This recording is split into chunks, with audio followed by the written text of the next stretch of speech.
ABS, né? Aliás, OBS, né? Programa.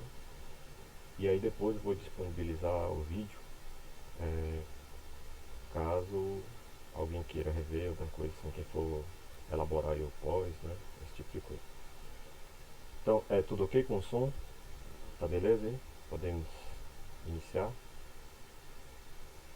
Vou compartilhar aqui a tela com vocês.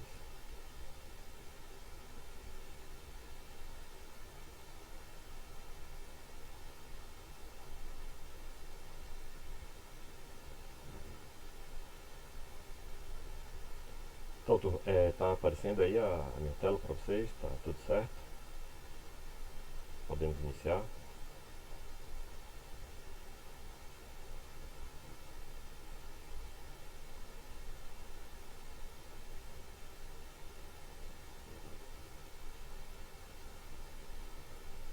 Beleza, então vamos adiante. Obrigado aí pelo retorno. Bom turno. Então, é, aula de Fisicoquímica aplicada à farmácia, prática de tensão superficial. Esse material aqui, essa apresentação, foi cedida aqui gentilmente aí pelo professor Natalio, que é Fisicoquímica, tá bom? Muito bem. Então, turma, conceito de tensão superficial.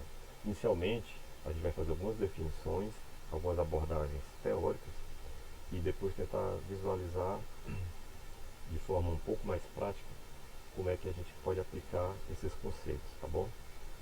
E na sequência disso, a gente vai tentar equacionar, né, esses conceitos, né? Levar para a matemática esses fundamentos que a gente vai abordar aqui inicialmente, tá bom? Então vamos lá. O conceito de tensão superficial. Ele é melhor assimilado quando compreendemos as diferenças entre as propriedades da superfície e do corpo. Bulk, material ou interior, de uma fase condensada, sólido ou líquido, né? Então, então, esse termo aqui, bulk, se refere ao material completo, ao invés de uma parte dele, um átomo, uma molécula. A gente se refere a um pedaço de rocha, um pedaço de metal. Então, a gente fala assim do todo do material que a gente está analisando. A gente usa, na ciência é utilizado esse termo aqui, bulk, né, nos artigos. É muito comum esse termo aqui. Então você está se referindo ao todo da amostra, né, e não exatamente a uma partícula, a um átomo, a uma molécula, certo? E aí, ó, a gente vai ter, a gente vai assimilar essa questão da tensão superficial quando a gente compreender no material diferentes regiões nele, né? Vamos avançar aqui, ó. Então, a superfície é o limite físico de qualquer objeto em fase condensada, né?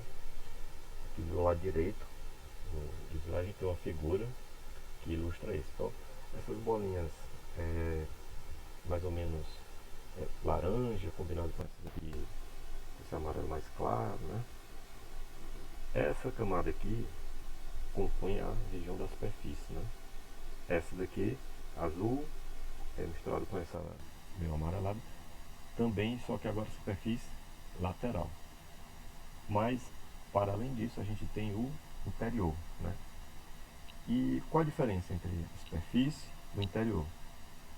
Os materiais que estão na superfície, eles vão estar numa região que vai estar dividindo duas situações diferentes. Veja só, nessa região, nesse plano aqui de bolinhas amarelas e laranjas, a gente para baixo tem as outras bolinhas azuis, né, as outras vermelhas, e para cima a gente tem o ar. Então essa região de fronteira aqui vai ser exatamente isso aqui, ó, superfície, limite físico de qualquer objeto em fase condensada. Então, já olhando para esse lado aqui, ó, essa parte aqui seria a superfície, limite físico entre o interior do material e, no caso aqui, o ar, né? Na superfície encontramos a região denominada de interface. Nela, observamos o contato de materiais de naturezas diferentes. Como eu acabei de mencionar, né? A gente pensar que esse material aqui, se ele fosse um metal, por exemplo, uma combinação, uma liga metálica, né, um cubo metálico, ele teria então Para baixo aqui os metais diferentes, metais que compõem a liga, e para cima o ar, né, nessa região aí de fronteira. A diferença de propriedades entre o corpo e a superfície do material pode ser melhor observada quando analisamos os átomos e moléculas que compõem o material. Então, quando a gente tenta compreender a diferença entre o interior e a superfície, então a gente tem que descer mais no campo microscópico e tentar visualizar como aquelas partículas, átomos ou moléculas, né, estão organizadas ali no interior e na superfície. Se a gente vai conseguir observar alguma diferença, né, seja no arranjo, seja na energia, né, que compõe a estabilidade do sistema. Tá? Entender as propriedades termodinâmicas da superfície nos permitirá compreender os materiais e a interação entre diferentes materiais. Né? Então, ó, entender as propriedades termodinâmicas. Então, aqui, ó, propriedades termodinâmicas, pessoal, remete à energia, né? Porque, ó, se a gente analisar a natureza da palavra aqui, ó, a gente pode dividir essa palavra em duas regiões: termo, referente à temperatura, e dinâmica, referente ao movimento. Né? Então, qualquer material, se a gente submete ele a temperaturas sucessivamente maiores, o que vai acontecer? As partículas que compõem aquele material vão se movimentar, vão se agitar progressivamente mais e mais à medida que a temperatura sobe. Né? Então, aumentando a temperatura, eu vou ter aumento desse movimento e, consequentemente, eu vou ter aumento da energia daquele material que está sendo aquecido. Então, sempre que a gente relaciona termodinâmica, a gente está se referindo à energia daquele material, analisando ele com alguma constante, né? Seja ΔH, seja ΔS, seja o calor, né, que ele está absorvendo e liberando. Então, vai estar relacionado então à ideia de energia termodinâmica, né? Por conta aí dessas duas situações: termo, o aquecimento que vai ser fornecido, e dinâmica, a agitação que vai ser causada nas partículas por conta desse aumento de temperatura. Né? E naturalmente o contrário também é verdadeiro. Se sucessivamente a gente baixar a temperatura do material, progressivamente ele vai apresentar diminuição de movimento, até cessar, que seria no 0 Kelvin. Né? Muito bem, vamos adiante. Então, existem diferentes formas de considerar uma superfície. Né? E na superfície, nas diferentes superfícies, há pontos que são que diferem entre eles mesmos. Né? Vamos ver algumas situações aqui. Ó. A superfície com um filme fino na espessura de um átomo ou de uma molécula. Então, se fosse possível, a gente construir uma superfície, né, só de átomos. Tá?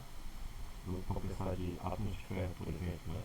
Então aqui seria um fio, né, esse quadrado aqui que vocês estão visualizando à esquerda, e a espessura dele seria exatamente um átomo de ferro. Então ao lado aqui outro átomo de ferro, e em todas as direções, né? Okay? Muito bem. Repare aqui que nós temos duas situações principais, né? A primeira seria qualquer um desses átomos aqui, ó. Vamos pegar esse átomo aqui, ó. Este átomo aqui, ele está conectado a esse da direita, esse baixo, esse aqui na diagonal esquerda e esse aqui na diagonal direita. Ou seja, um total de 5 átomos, né? Agora, se a gente pegar esse átomo aqui, ó, ele vai estar cercado de quantos átomos, né? Vai ser esse quadrado aqui, ó, que vai dar um total de 8 átomos, né? 1, 2, 3, 4, 5, 6, 7, 8. Né? Ou seja, conectado a 8 átomos, com certeza ele possui uma energia diferente dos átomos aqui, ó, da superfície, que estão ligados a 5 átomos. O que isso vai impactar? Isso vai impactar na reatividade do material, isso vai impactar no formato do material. O formato a gente vai perceber mais quando a gente estiver trabalhando com líquido. Né? A diferença entre as moléculas que estão no interior do líquido e as moléculas que estão exatamente na superfície vai causar o formato, por exemplo, de uma gota, né? Uma de água na superfície de vidro, por exemplo, né? Exatamente essa diferença de forças aqui entre as moléculas que estão no centro, no interior do bulk do material, e as moléculas que estão exatamente na superfície, vai causar essa distorção. No caso aqui da água, não, vai ser exatamente uma esfera, né? No caso aqui de um metal, o que vai impactar o fato de esse átomo aqui, por exemplo, estar cercado por 5, né, átomos, e esse fio interior está cercado, ó, por 8. Né? Bom, estando aqui cercado por apenas 5 átomos, esse átomo aqui ele está menos protegido. Então é provável que isso aqui, essa figura que vocês estão vendo, se fosse uma folha de ferro, provavelmente, ao ser exposto a uma superfície de oxigênio e água, os átomos que primeiro seriam oxidados, né, que virariam ferrugem, seriam provavelmente os átomos aqui, ó, da beirada. Tá?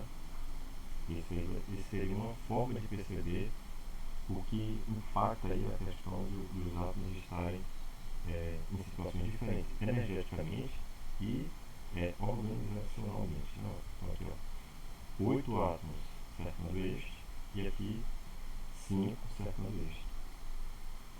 Isso vai dar então uma reatividade. Se a gente pensar num cubo, por exemplo, um cubo de qualquer metal, de cobre, por exemplo, na linha do vértice, né, que compõe uma das laterais, os átomos ali também estão sob uma tensão muito maior do que os átomos no interior do cubo. Isso quer dizer o quê? Provavelmente, ali no vértice, né, os átomos vão ser muito mais reativos, né, do que os átomos no interior do bulk, né, do material. E aí então, ó, nessa outra figura aqui, ó, a gente ilustra essa ideia aí de o fato de ele estar cercado por diferentes quantidades de materiais e organizado de forma diferente também vai ocasionar um formato diferente do bulk, né? Nessa figura aqui, que a gente tem o óleo sendo adicionado aqui nesse recipiente que já contém água, né? Repare aqui os diferentes formatos das gotas de óleo, né, no interior do... Só um instante aqui.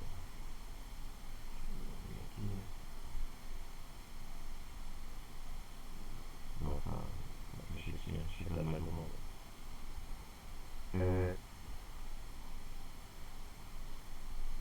Ó, olha os diferentes formatos aqui, ó, de gotas que a gente vai ter à medida que vai se adicionando aí sucessivamente o óleo, né? Tem um óleo aqui na superfície, mas tem um que já desceu.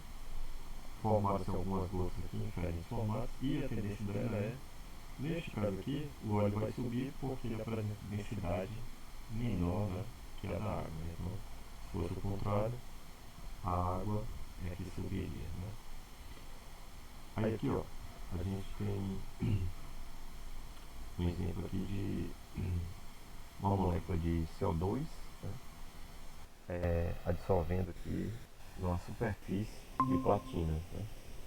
Deixa eu ver aqui, ó. Chega mais ali.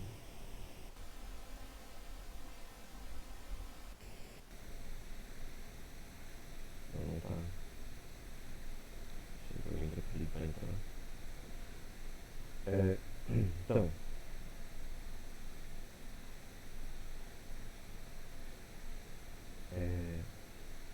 esses materiais aqui, ó, CO2, uma molécula de CO2, aqui está o gás solto e aqui ele é dissolvendo na superfície, né?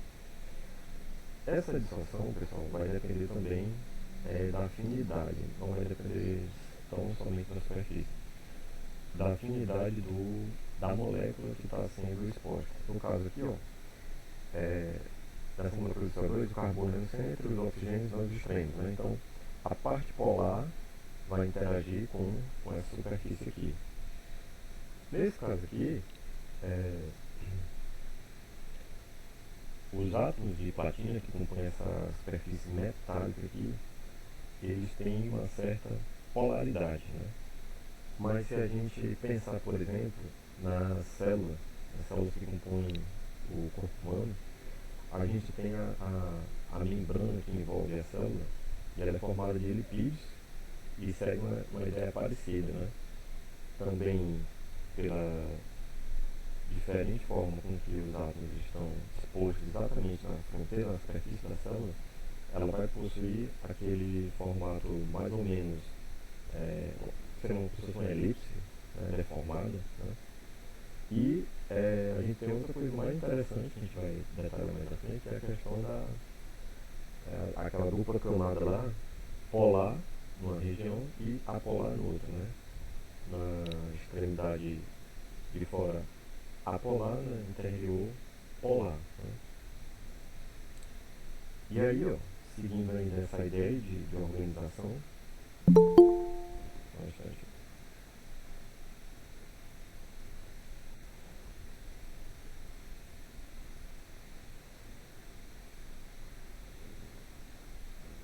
Então, seguindo aí nessa ideia de organização, as moléculas que estão na superfície, que compõem o material, né, elas podem interagir com outros materiais a depender da natureza desse outro material, né? Aqui a gente citou esse exemplo aqui da platina com a molécula de CO2. A molécula de CO2, a gente sabe que ela é apolar, né? No entanto, dentro da molécula há regiões polares, que seriam os extremos, os oxigênios, né? E eles se anulam, né? Já que dois elementos eletronegativos de mesma natureza estão em regiões opostas, né? Então o efeito de um anula o outro. Mas isoladamente, cada oxigênio é polar, por isso ele pode dissolver nessa superfície metálica, né? Seguindo aí dessa ideia aí, ó, a gente tem aqui uma molécula de substrato e um filme, né? Um material que está sendo adsorvido na superfície do substrato. A gente tem aqui nessa outra figura, isso aqui é uma representação de moléculas de gases, né? Sendo adsorvido e por cima outra superfície sendo recobrindo essa mistura de gases aqui, cinza e azul. A dissolução vai depender, ó, das características de cada material e se a gente tiver uma mistura de materiais, a gente vai ter maior ou menor estabilidade do material que resultante, né? Se aqui fossem só moléculas cinza, né, provavelmente essa adsorção que a gente está visualizando aqui, ela teria uma eficiência maior do que esse material que tem uma mistura cinza e azul. Isso quer dizer que a gente vai gerar um material que deve apresentar maior imperfeição. Por quê? Porque materiais diferentes não vão se acomodar de forma bem organizada e bem definida, como por exemplo aqui nessa figura, onde todos os elementos possuem a mesma característica. Isso vai impactar em quê? Na adsorção, que deve ser menor, provavelmente, por conta das imperfeições que a organização dele vai gerar. Tá? E aqui seria então, ó, materiais de mesma natureza, materiais de mesma natureza. Muito bem. Seguindo aí dessa ideia, compreendendo a importância da superfície do material, podemos agora avaliar aspectos termodinâmicos dos átomos e moléculas presentes na superfície ou no corpo do material, né? Então aqui, ó, a gente tem uma figura mais simples, ilustrando a organização só de átomos, né? Já aqui nessa figura do lado direito, a gente tem o que a gente pode chamar de célula unitária, né? Aqui ela não está conectada, forma os tracinhos que seriam indicadores das ligações químicas, né? Mas a gente pode aqui, ó, tentar visualizar. Aqui, nessa parte de cima, seria exatamente a superfície, né, da célula, conectando, ó, esses quatro átomos aqui. Esse aqui seria um átomo central da superfície, né? Seria uma superfície de face centrada, né? Mas aqui embaixo, ó, eu tenho outra situação semelhante. Posso conectar esses quatro átomos aqui, ó, e novamente tem uma superfície de face centrada e aqui embaixo novamente, né? E repete a figura. Então seriam três faces de 5 átomos, uma abaixo da outra, né? Mas o que é interessante a gente observar aqui? Diferente Este material aqui, está organizado aqui, uma ao lado da outra, né? Aqui os materiais possuem uma posição espacial específica e, por conta dessa posição espacial específica, há uma quantidade de átomos diferentes cercando cada um deles. Então, por exemplo, se a gente olhar para essa bolinha do centro aqui, ó, ela vai estar cercada por 4 átomos, né? Aqui do lado eu teria esse mesmo desenho se repetindo, aqui desse outro lado novamente, aqui no plano saindo da tela do computador outro, aqui atrás outro e assim por diante, né? Mas, repare, esse átomo aqui, ó, ele vai estar cercado por quantos átomos, né? Esses 4 aqui, né? Mais esses 4 aqui, mais esses 4 aqui, né? E mais esse e esse, dando um total de 14 átomos. Correto? Tudo bem? Ok, pessoal?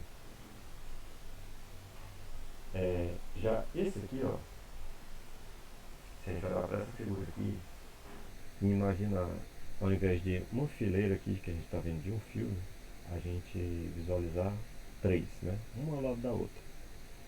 Esse átomo aqui, ele vai estar cercado por quantos átomos? Além desses 8 átomos que estão cercando ele, eu vou ter mais 9 desse lado e mais 9 atrás dessa figura. Então, 9 mais 9, 18. 18 mais 8 vai dar 26. Ok? Então, nesse tipo de organização aqui, esse átomo aqui vai apresentar 26 átomos vizinhos. Esse aqui vai apresentar 14. Essa vai ser a diferença da organização espacial que ele vai apresentar. Qual é a consequência disso? A consequência disso vai ser a energia, né? A termodinâmica desse material vai ser diferente desse aqui. Ou seja, quando a gente submeter esse material a temperaturas sucessivamente maiores, se esses dois materiais aqui fossem o mesmo elemento, aqui ferro e aqui ferro, o fato de estar organizado desta forma aqui implicaria que o seu ponto de fusão e ebulição seriam totalmente diferentes, mesmo sendo o mesmo material.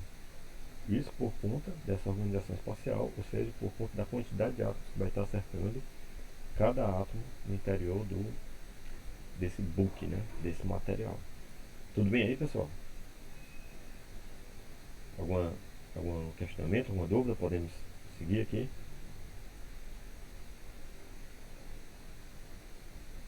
Tudo bem aí? Bom, vamos adiante então.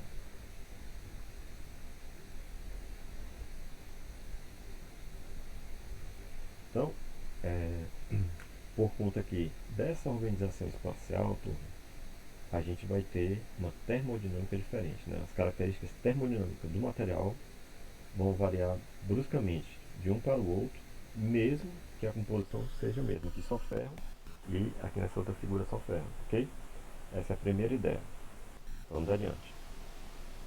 Então, vamos analisar aqui novamente duas situações. Então, o número de interações na molécula do centro do filme é maior quando comparado à molécula na borda do filme, né, que a gente havia comentado anteriormente. Né? Esse aqui apresenta 5, esse aqui apresenta 8. Né? A energia de coesão da molécula, a interação entre moléculas iguais, no centro é maior. Né? Então, ou seja, como a gente havia comentado, essa molécula aqui ela está mais presa, ela está mais protegida. Então, no exemplo que eu citei, que se esse material aqui fosse de ferro, né, uma folha de ferro, todos esses átomos aqui, se a gente pegasse toda essa folha e expusesse ao ar e água, provavelmente os átomos que primeiro virariam ferrugem seriam os da borda. Né? Ok?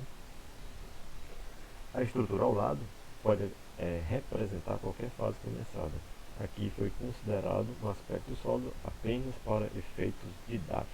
Okay? O raciocínio atribuído aqui, a molécula pode ser atribuído a átomo. Então, a gente pode representar isso aqui, tanto essas esferas como sendo um átomo, como também como sendo moléculas. Tá? Aqui é só para a gente assimilar a ideia. E essa energia de coesão está relacionada aqui à atração entre materiais de mesma natureza, ou seja, entre moléculas semelhantes, água com água, óleo com óleo e assim por diante, né? Quando nós temos atração entre moléculas de natureza diferente, por exemplo, água e a superfície de um material, de um vidro, de um metal, por exemplo, aí a gente vai ter forças de adesão, forças entre moléculas de natureza diferente. Sempre a gente se relacionar a coesão e adesão, a gente está se referindo aí no caso a moléculas, tá? E aí ainda acrescento aqui a adesão aí, por isso que vem aquele material adesivo, né? Ou seja, você quer adesivar materiais diferentes, né? Você pega o adesivo e fixa em outra superfície que não é da mesma natureza que o adesivo, né? Então está adesivando, está aderindo materiais diferentes, tá? Muito bem. Compreendendo a importância da superfície do material, podemos agora avaliar aspectos termodinâmicos dos átomos e moléculas presentes na superfície ou no corpo do material, né? A gente havia comentado a questão de ele estar mais preso ou mais protegido e pela quantidade de átomos que vai estar cercado, o número de ligações que ele vai formar, ele vai apresentar maior ou menor estabilidade. Isso vai interferir, por exemplo, nas propriedades de fusão, ebulição, né? Já havia comentado. E vamos ver aqui mais alguns detalhes. Nessa estrutura que a gente expandiu aqui, ó, a gente tem os elementos ocupando uma posição específica no espaço, né? Novamente, ó, como se fossem 5 superfícies, ou aliás, 3 superfícies compostas de 5 átomos, né?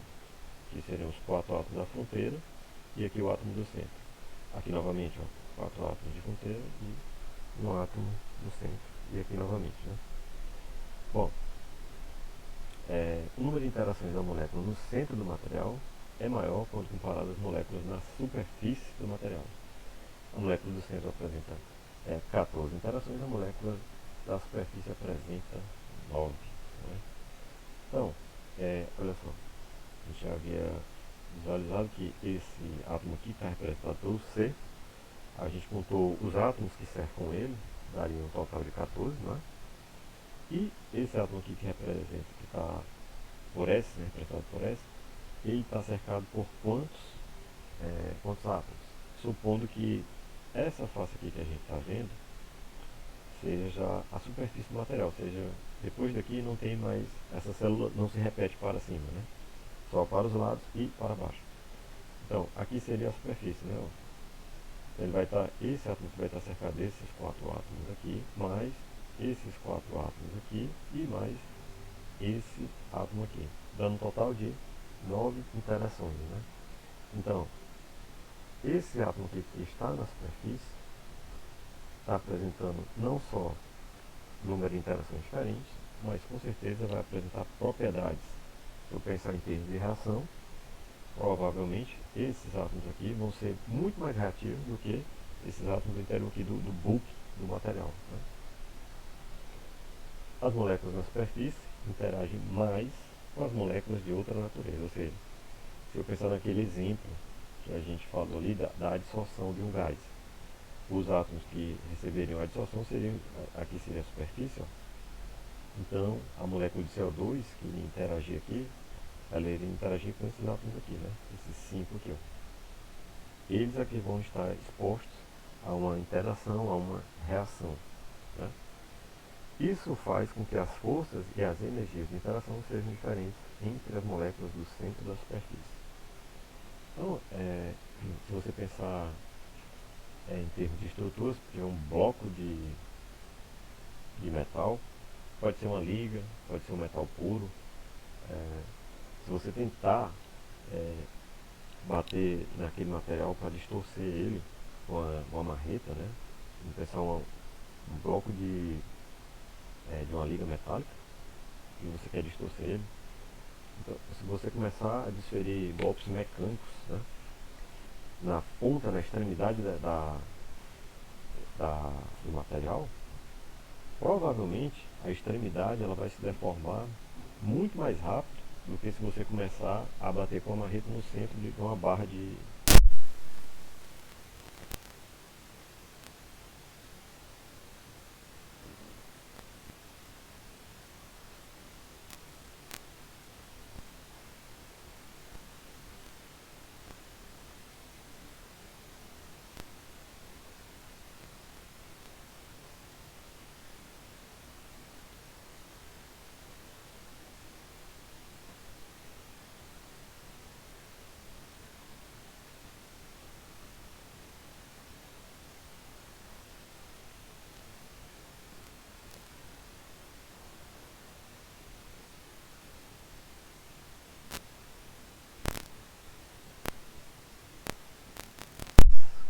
Concreta, né? Vamos pensar aqui um pouco na matemática do negócio.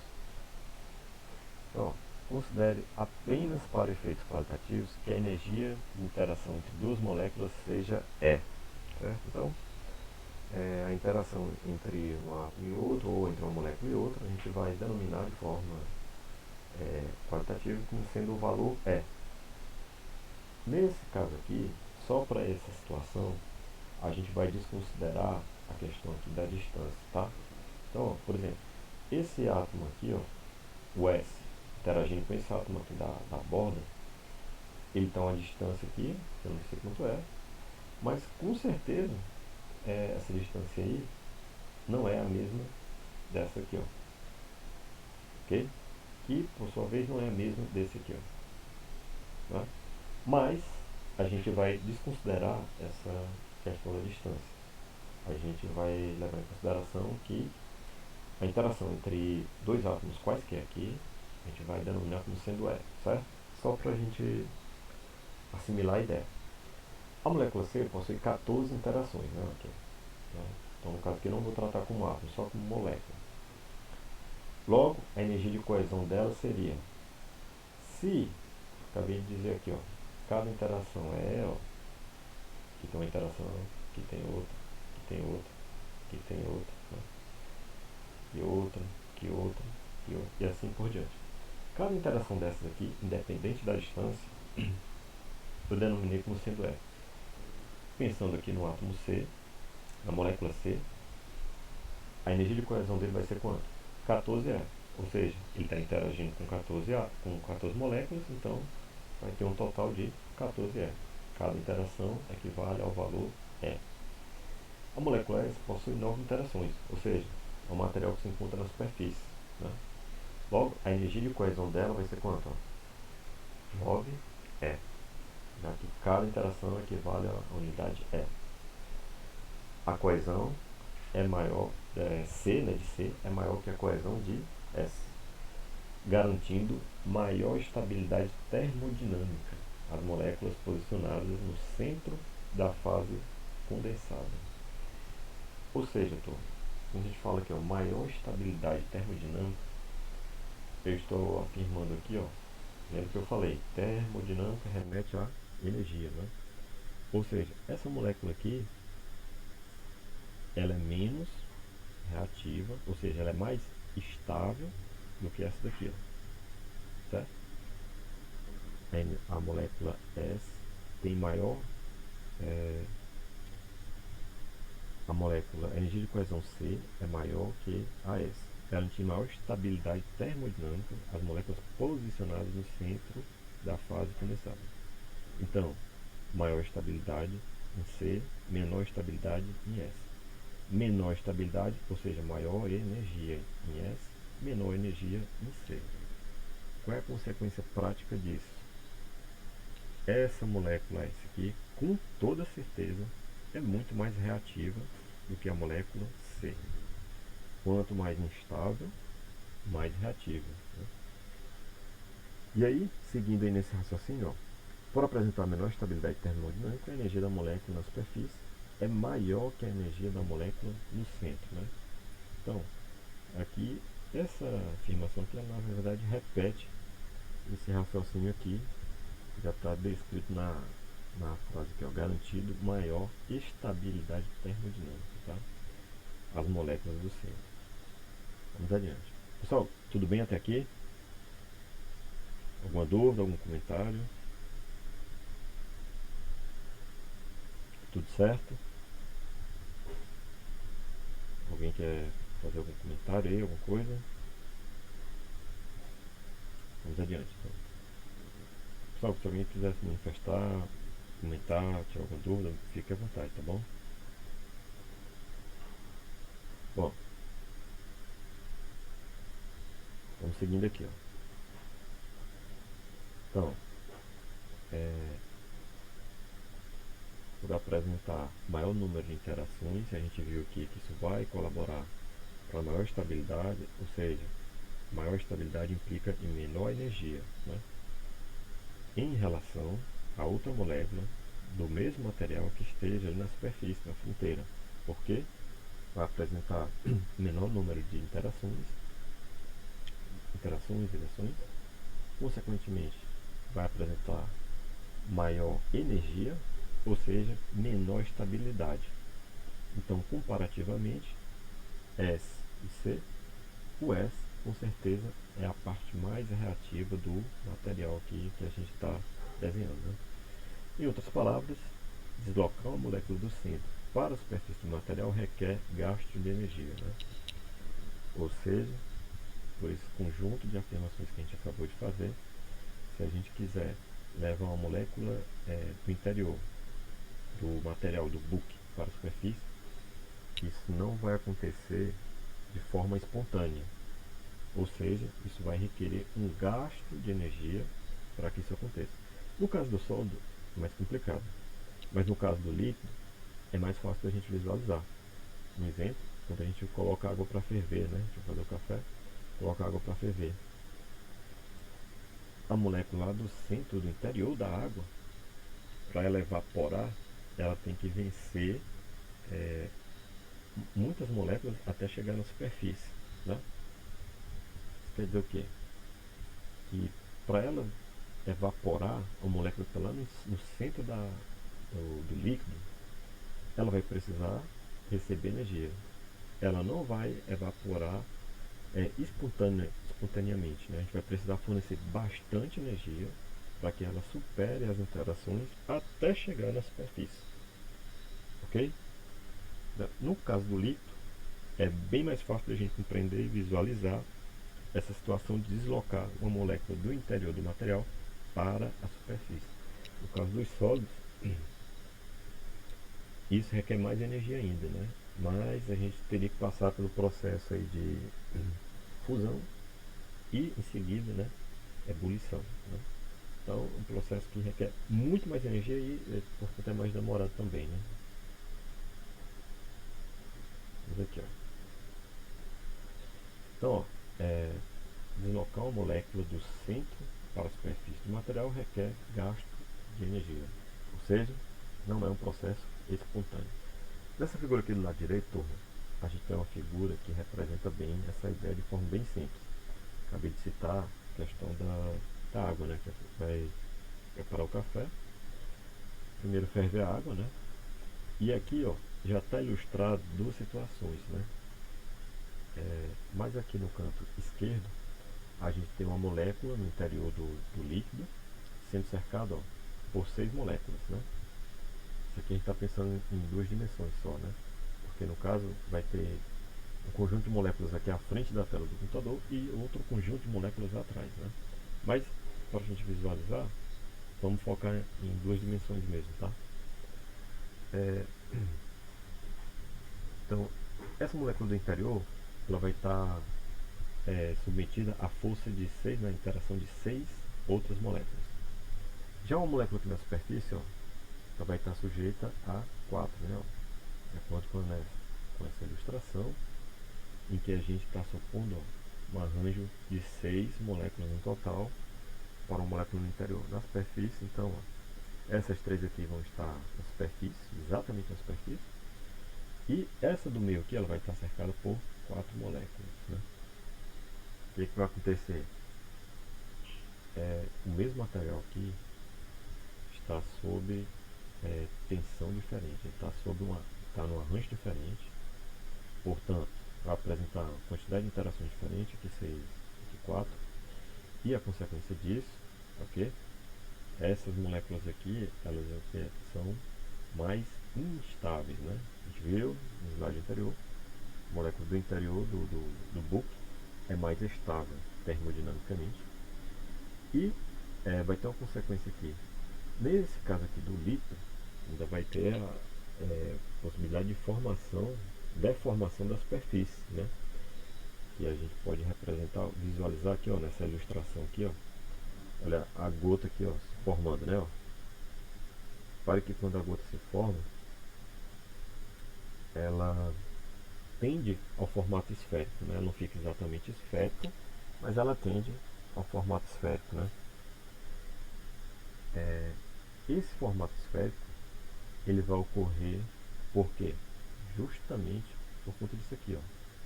Porque as moléculas da superfície vão estar submetidas a uma quantidade de força diferente, né? Como a própria ilustração mostra, a gente vai ter, por conta desse arranjo aqui, uma resultante de força para o interior. Então, imagine toda a superfície do líquido tendo uma resultante para o interior dela. Que figura geométrica corresponde a isso? A esfera, né? Mas aí você pode dizer, aqui não está formando uma esfera, forma uma gota que é uma esfera deformada, né? Ela tem um arrasto, como se fosse olhando um avião de lado, né? Por que isso sucede? Por que não se forma a gota? Por que não se forma a esfera, mas sim a gota, né?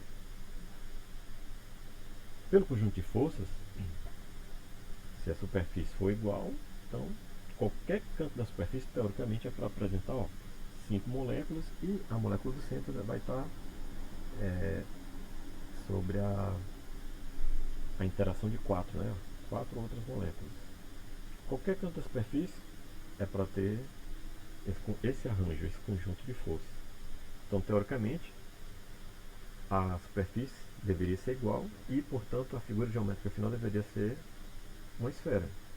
Mas no caso aqui da gota, que é a água pingando, formando a gota, a gente não vê a esfera se formando, a gente vê a gota, né? Que tem se formado arrastado numa das direções, arrastado para cima, né? Turma, alguém sabe dizer por quê? Por que isso acontece? Por que a gota vai ter se formado arrastado? Alguém tem alguma ideia, alguma sugestão? Pode falar se quiser. Bom, então, por essa situação aqui, esse arranjo diferente de forças, né? Interações e, consequentemente, arranjo de força, a superfície ela vai tender ao formato esférico. No caso aqui da gota, no caso da gota, a gente vai ter esse formato arrastado, ou seja, esse formato de gota, por conta de duas situações. O primeiro é a gravidade, então ela tende a se deslocar para baixo, para o líquido. O segundo é a presença do ar, né? Como existe a resistência do ar, o formato da gota é o formato mais aerodinâmico, ou seja, é o formato que mais flui quando a gente tem resistência de ar, né? Daí, o formato que vai se formar por conta desses dois fatores, né? Por conta da gravidade e da resistência do ar, vai ser exatamente o da gota, que é mais largo no começo e arrastado do outro lado, né? E é por este mesmo motivo que a asa do avião possui também, se a gente olhar de lado, um formato de gota, né? Porque é a situação que vai fornecer menor resistência, né? Então, ó, seguindo aqui, ó, pessoal, alguma dúvida, alguma contribuição, algum comentário, podemos ir adiante aqui, tudo bem? Então, o deslocamento de moléculas do centro para a superfície ocorre quando aumentamos a área superficial do material. A área superficial maior requer mais moléculas na superfície, né? Então, ó, essa situação que a gente falou, as moléculas do interior são mais estáveis, né? E levá-las do interior do líquido ou do material para a superfície requer maior gasto de energia. Além disso, outra situação que vai ocorrer se você forçar as moléculas do interior ficarem expostas à superfície é o que? Aumento da área superficial, né? Então, deslocamento de moléculas do centro da superfície, do centro para a superfície, ocorre quando aumentamos a área superficial, né? E o aumento da área superficial requer mais moléculas na superfície, ou seja, mais moléculas do interior do bolo que precisam ser expostas aqui a essa interface, né? Com base nisso, podemos explicar porque o líquido adquire formato esférico. O formato esférico proporciona menor área superficial do que outras formas, como cubo, cilindro e cone. Tá? Quer dizer, então, se você pegar uma quantidade X aí de moléculas, né, vamos pegar 5 mols de moléculas de água, você organizar ela no formato cúbico, no formato cilíndrico, no formato de cone e no formato de esfera, a mesma quantidade de água, a figura geométrica que vai fornecer a menor área superficial vai ser exatamente a esfera, né?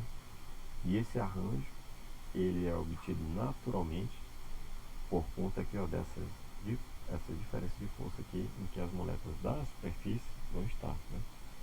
Então esse arranjo de esfera, ele com certeza vai ser o arranjo mais estável que o líquido vai conseguir formar e vai deixar as moléculas quando elas forem aglomeradas em diferentes situações, né? Cubo, cilindro, cone. A esfera vai ser a situação que a gente vai ter menor arranjo de energia, tá bom? Vamos seguir aqui. Aí a gente agora, pessoal, a gente já vai tentar equacionar um pouco mais essa ideia. A gente vai levar para a matemática esses conceitos que a gente abordou, essa questão do diferentes interações, né? Propriedades termodinâmicas mais estáveis, menos estáveis. Agora a gente vai tentar equacionar isso aqui, trazendo para a matemática. Aqui a gente tem nessa ilustração duas situações, né? Lembrando aí aquele tempo de criança que a gente faz bolinha, né? Pega um instrumento que parece um arco, né? E a gente mergulha num recipiente com água e sabão, né? Tem que ter um detergente, um surfactante. E aí, ao levantar, a gente consegue formar uma película, né? Se a gente soprar, a gente consegue formar umas bolhas, né? Depender da concentração do surfactante. Então, aqui seria essa mesma ideia, só que em vez de ser circular, a gente tem aqui um arco quadrado, tá? E esse elemento aqui, ele é móvel, tá? Então você pegou esse arco quadrado com essa hastezinha móvel e mergulhou aí numa solução contendo água e sabão, detergente, por exemplo, né? Água e detergente. Aí você retira, quando você retirou, você consegue identificar a formação de uma película. Tudo bem? Todo mundo está compreendendo aí a ideia?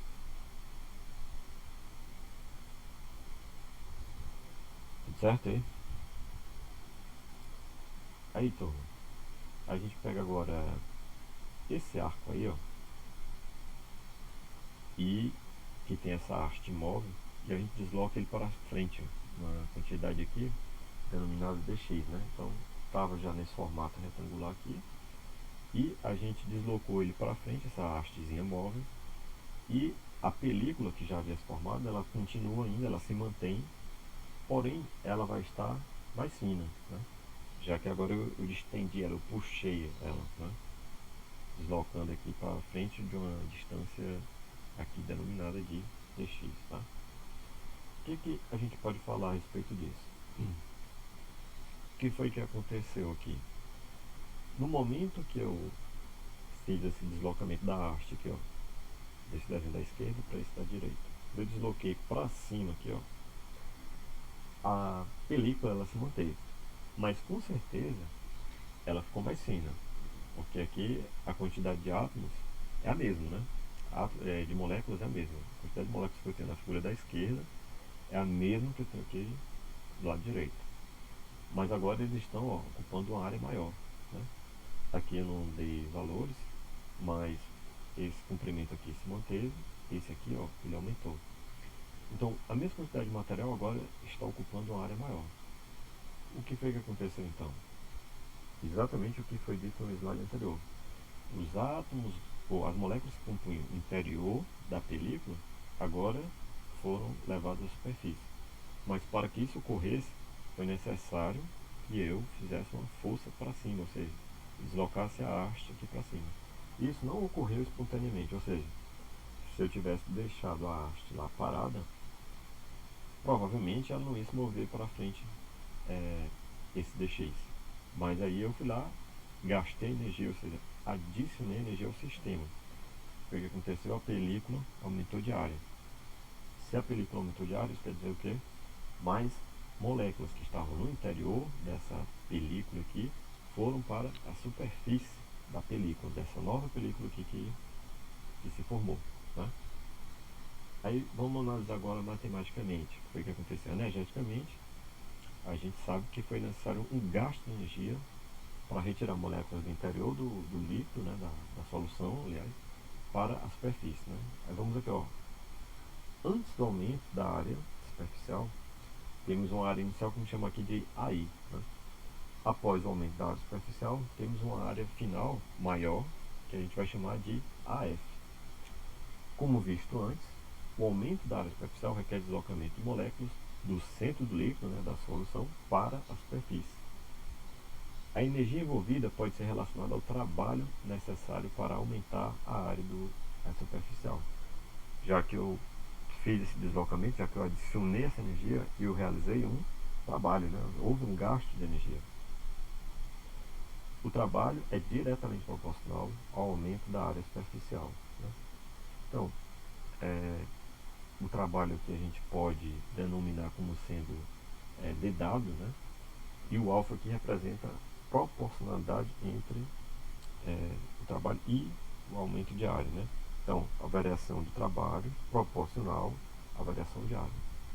Quanto maior o aumento da área, maior o trabalho que eu vou ter que fazer para me obter esse aumento de área. O termo que estabelece a igualdade entre a energia e a variação da superfície, da área superficial, é a tensão superficial. Então, nós sabemos que esses dois fatores são proporcionais. Para a gente obter a igualdade, é necessário que haja um fator de ajuste, de correção, que neste caso é a tensão superficial. E aí, no caso, ele vai ser inerente ao material que está sendo estudado. Né? Então, a variação de trabalho ela vai ser equivalente à tensão superficial vezes a variação de área. Quanto maior a variação de área, maior o trabalho. Também, quanto maior a tensão superficial, maior o trabalho. Outra forma de organizar essa mesma equação é a gente isolando aqui a tensão superficial, que está sendo representada pela letra grega gama. Né? Então, tensão superficial é o trabalho dividido pela área. Variação de energia pela variação de área. A unidade de tensão superficial é joules, energia, por metro quadrado. Então, trabalho e energia são sempre a unidade de joules, de acordo com esse sistema internacional. E variação de área também, de acordo com o SI, né, sistema internacional, é o metro quadrado. Né? Então, a unidade de tensão vai ser joule por metro quadrado. Né? Isso nos dá a ideia de a quantidade de energia gasta para aumentar em 1 metro quadrado a área superficial. Então, essa aqui também já acaba sendo a definição de tensão. Tá? O valor lá, vamos supor, 10 joules da tensão, vamos supor que a tensão d'água seja 10 joules por metro quadrado. O que significa dizer isso? Significa dizer que eu vou gastar 10 joules de energia para aumentar em 1 metro quadrado a área da água. Então, se fizer uma solução dessa aqui, de bolha, né, com sabão, se eu quiser aumentar a área em 1 metro nessa situação exemplo que eu estou citando, eu vou precisar gastar 10 joules de energia. Né? Você pode converter também em calorias, né? Caloria, no caso, cada caloria equivale a 4,2 joules, né? 4,18 para ser mais preciso. Então você pode fazer a conversão também em calorias por metro quadrado, né? Tá? Aqui, ó, alguns exemplos, tá?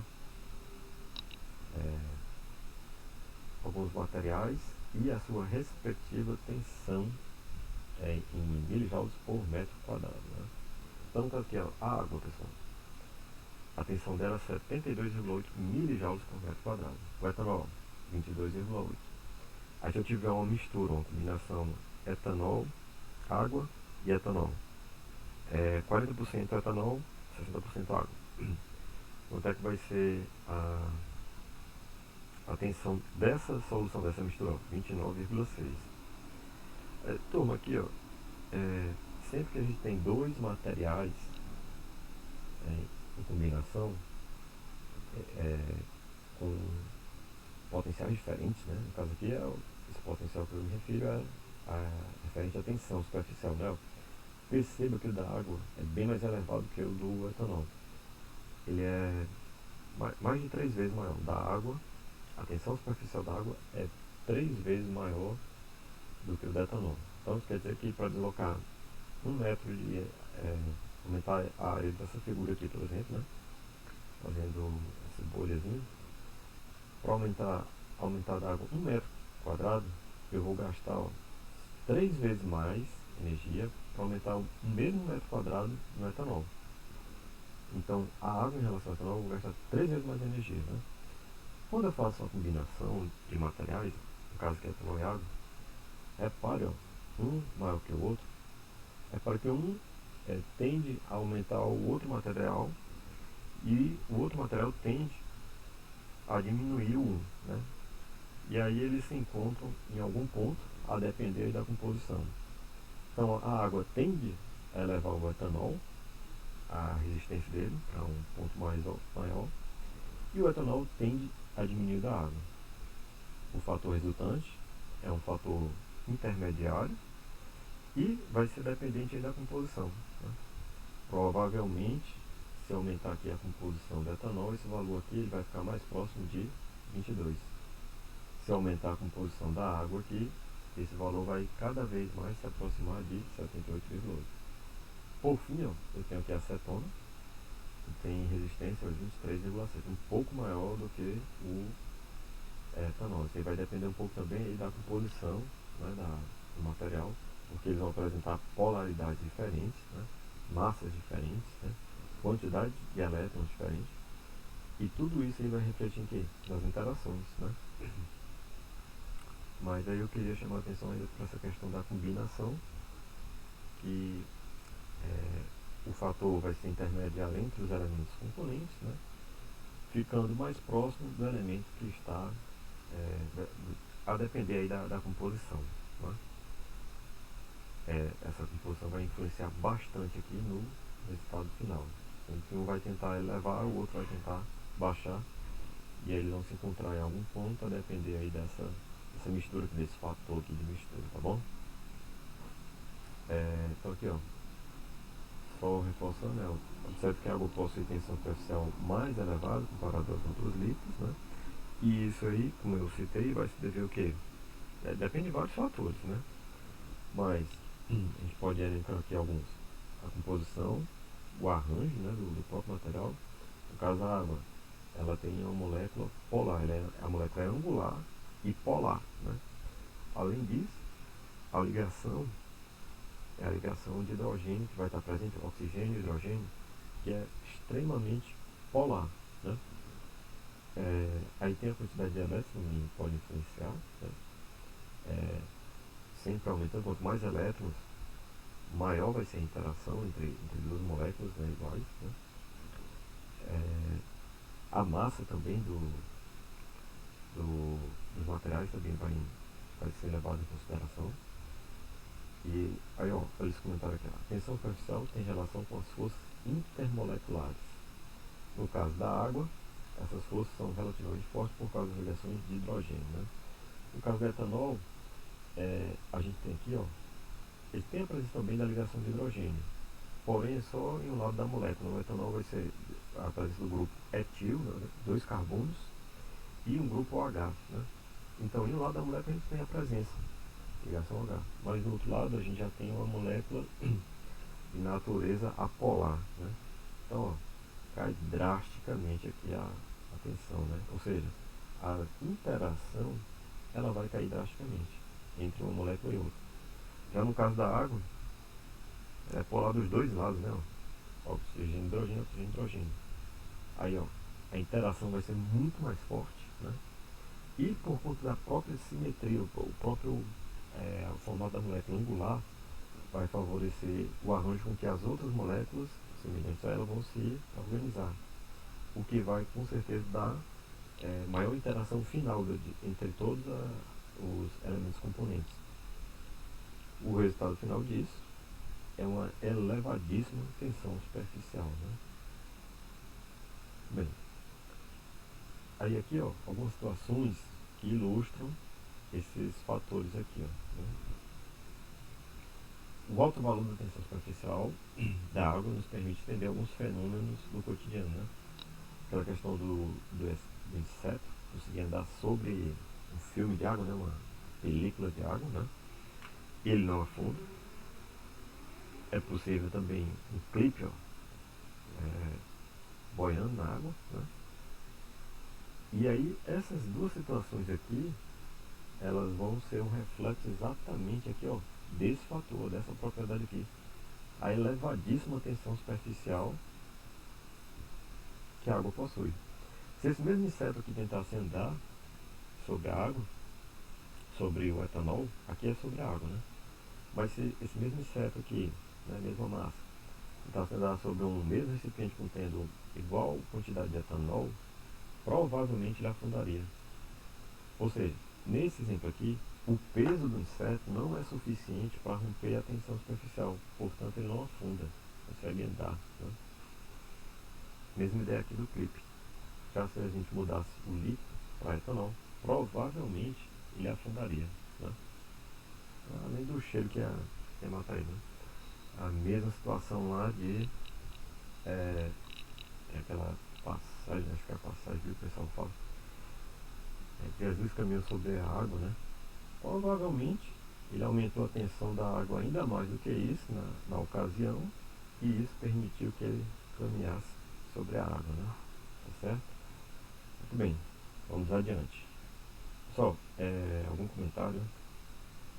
Alguém quer falar alguma coisa aí? Alguma dúvida? Podemos seguir aqui, tudo bem? Tá aqui? Tudo certo? Tudo bem. Vamos adiante, né? Tá, então, como eu disse, vamos seguir aqui com a matemática do negócio, né? Olha só, nessa situação aqui da figura que a gente ilustrou o aumento da área, então tem essa primeira situação, que o comprimento L, e aqui a gente deslocou de x, né? dx, a haste móvel aqui, ó, essa haste mais escura aqui, né?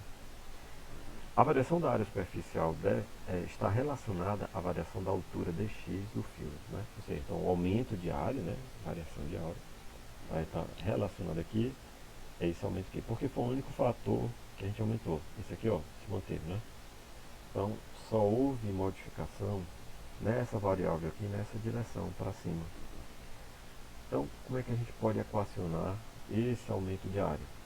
dA, né, ou seja, a variação de área, vai ser igual, no caso aqui, como ele tem formato retangular, a gente lembra lá da geometria analítica, né, geometria plana, a área do retângulo é base vezes altura, ou seja, um comprimento de uma lateral vezes o comprimento da outra, né? Então, quanto foi que aumentou? Estou interessado no aumento e não exatamente na área. Antes eu tinha essa área, agora eu tenho essa. Então, eu estou interessado somente nessa fatia que aumentou, certo?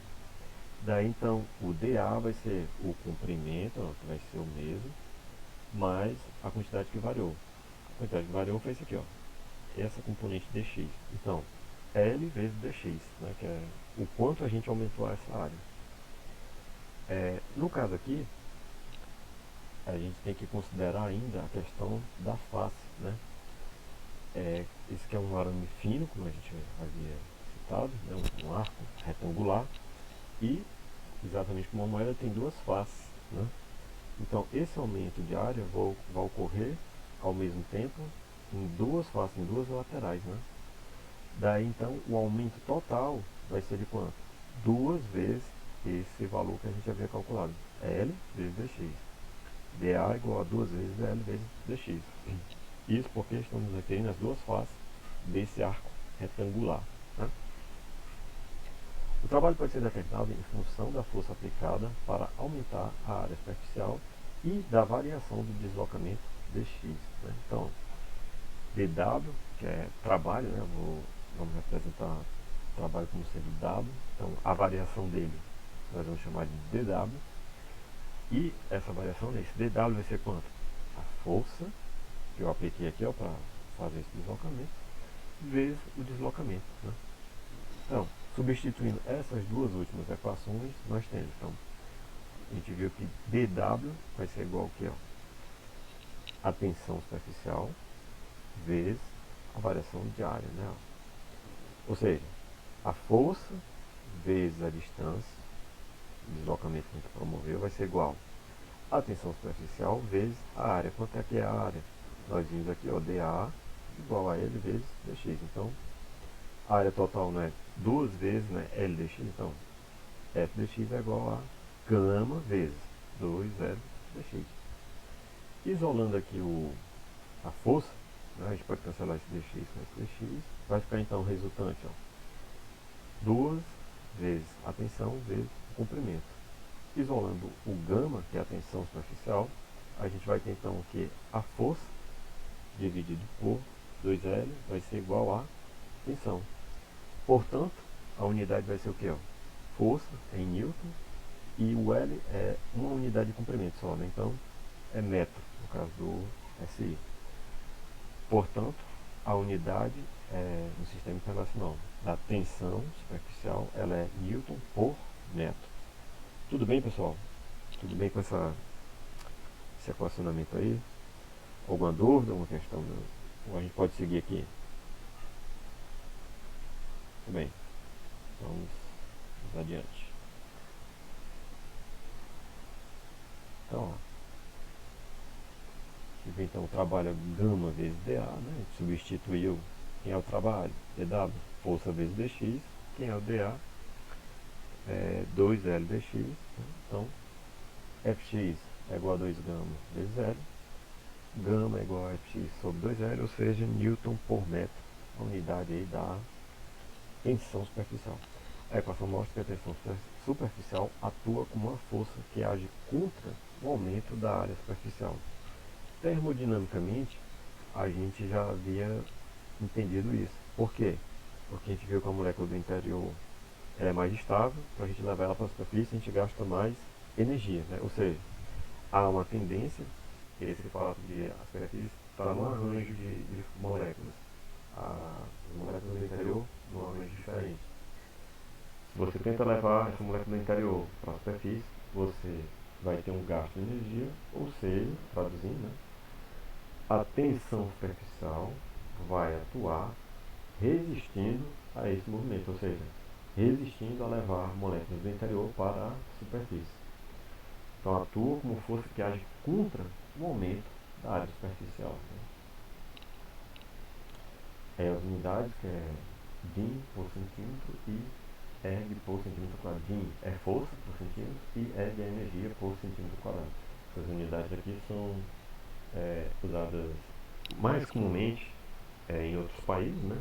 Mas aqui no Brasil o comum mesmo é Newton por metro, né?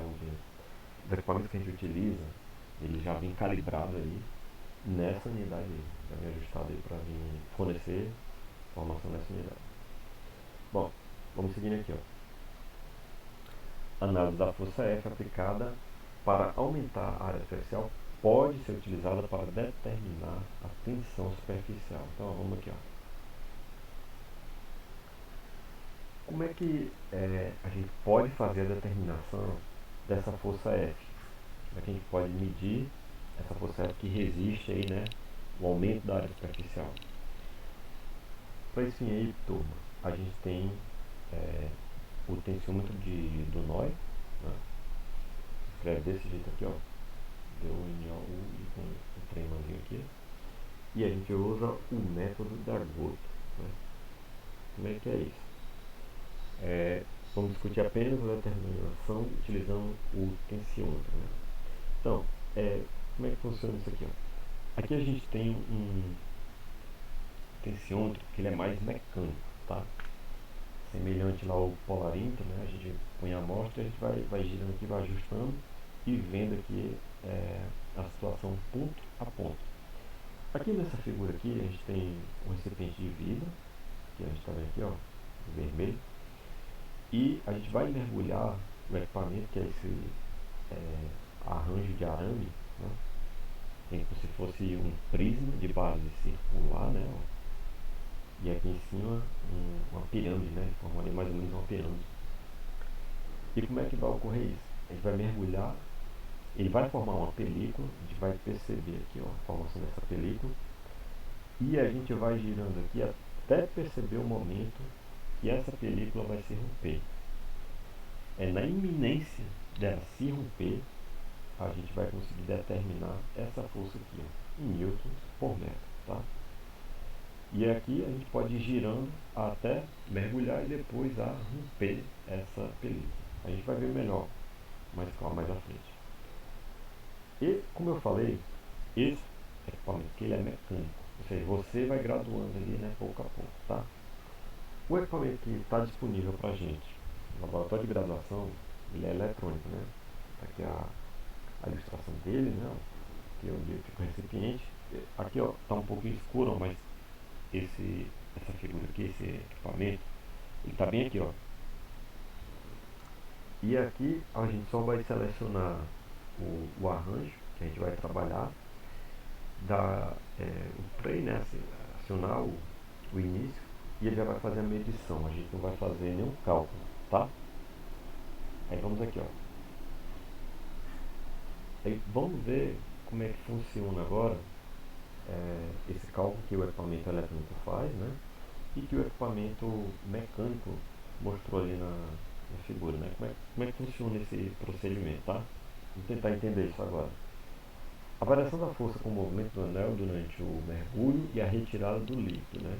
Então a gente vai ter diferentes situações à medida que esse procedimento de mergulhar aquela pirâmide de base circular, né? E retirar, a gente vai ter diferentes situações e o equipamento eletrônico ele vai cadastrar cada ponto desse. Aí vamos lá, aqui ó. Nessa figura aqui da esquerda a gente tem 8 situações, 8 momentos diferentes desse procedimento. Antes de mergulhar, exatamente quando toca, né, aqui a superfície do líquido. No terceiro momento, a gente tem um momento que ele está empurrando, ou seja, que ele está furando a superfície, a tensão, né? No quarto momento, ele já mergulhou, né, no recipiente, já ultrapassou a tensão superficial. No momento 5, ele começa a retirada, né, a subir. A gente tem iníciozinho aqui da formação da película. Aqui já fica mais evidente no momento 6, a película se formando. Aqui no momento 7 é o momento de resistência máxima da película. E no momento 8 é o momento que ela começa a se romper. Desses 8 passos aqui, o momento que mais nos interessa é o 7. Por quê? Porque é o momento de força máxima, de resistência máxima da película que vai nos interessar e é o momento que o equipamento vai registrar. Vai ser esse ponto 7 aqui, tá? Então, ó, esse gráfico aqui abaixo, né, ele ilustra de forma qualitativa como é que é essa força aqui, né? Então aqui já seria o registro desse mergulho aqui na sequência. Então, inicialmente, ó, ele não toca, né? E aí a gente encosta o arcozinho, né, ó, na superfície do líquido, né? Então, ó, tem um aumentozinho da força. E aí, no momento 3, a gente tem que romper a resistência da superfície, né, do líquido. Se a gente tem que romper, ou seja, a gente tem que fazer uma força adicional ao sistema. Ou seja, a gente está fazendo mais força do que a tensão. Já que a gente conseguiu mergulhar no líquido, a gente fez mais força que a tensão. Daí, ó, a força, ó, cai. Porque essa força que está sendo medida aqui na linha azul é a resistência do líquido, tá? Como essa força aqui no ponto 3 é uma força que o equipamento faz, então não tem a força do líquido, é negativa nesse momento, né? Até que no ponto 4 começa um momento de inversão, né? A gente tem a retirada do arco, né? Até chegar ao ponto 5 aqui, que a gente encosta, sai do interior para a superfície do líquido, né? E já começa então, ó, a se formar a película, né? No ponto 6, em relação ao 5, a gente já fica mais evidente aqui. Ela já está bem mais preeminente, mais evidente e mais resistente. No ponto 7, ela atinge o seu máximo, o máximo de resistência dela, né? E no ponto 8, ela inicia a se romper até se romper totalmente, né? Que aí, na hora que se rompe totalmente, ela cai bruscamente até se formar uma nova película na superfície do líquido, né? Ok? Então, o ponto 7 aqui é o ponto que vai ser registrado no equipamento, e é esse ponto aqui que vai servir de característica para cada líquido. Então, a gente faz esse procedimento com diferentes líquidos, diferentes materiais, e o ponto 7 é que vai ficar registrado para ser a característica daquele líquido, né? E material em estudo. Tudo bem aí, turma, até agora? Aqui é só uma ilustração do procedimento. A gente ainda vai ver mais a situação aqui, como é que funciona lá. A gente vai ver no laboratório, né? Tá? Em vídeo, né? Muito bem, vamos avançar aqui. Então, ó, o que é importante a gente frisar aqui, ó, dessa situação? O anel está acima da superfície, né, no momento 1. Nesse caso, a força é nula, né? Então, ó, vai iniciar, né? O anel atinge a superfície provocando uma leve força positiva devido à força adesiva entre o anel e a superfície, aqui no 2, né? Então, aumenta. O anel deve ser empurrado através da superfície devido à tensão superficial, né? Então, ou seja, a gente impõe uma força no sistema, então a força do líquido nesse momento ela é negativa, né? Não está fazendo força. Causa uma pequena força negativa. Em seguida, o anel quebra a superfície e uma pequena força positiva é medida devido aos fios de suporte do anel, né? Então, no 4 aqui, ó, a gente tem aqui parte desse material que não vai formar o arco, empurrando, ou seja, deslocando moléculas de líquido, né? Então, ou seja, ali a gente tem uma força de resistência para cima. Então, daqui é só um pequeno pulso, né? 5. A força medida começa a aumentar quando o anel é movimentado para cima. Então, à medida que começa esse fluxo aqui, né, até a saída total, a gente vai passar pelo aumento crescente de força da película até ela se romper, né? Então, a força continua aumentando, como a gente viu, né, até chegar ao máximo, que vai ser na figura 7, no ponto 7. Força máxima atingida, valor utilizado para determinação, né? E no 8, há uma pequena diminuição da força até que a lamela, né, a película se rompe, ou seja, o anel seja empurrado para baixo da superfície, ok? Aí aqui, ó, nesse caso aqui, essa figura aqui, o anel que está sendo mergulhado, ele é circular, né? E isso, matematicamente, qual vai ser a diferença? Se ele fosse quadrado, ia ter algum impacto diferente? Sim, teria sim. Por quê? Porque a gente trabalha com a área, trabalha com superfície, ou seja, a gente trabalha com a área. Se a superfície é circular, né, quanto é que vai ser a medida dessa área? A medida da área da esfera, ou do círculo, vai ser o que?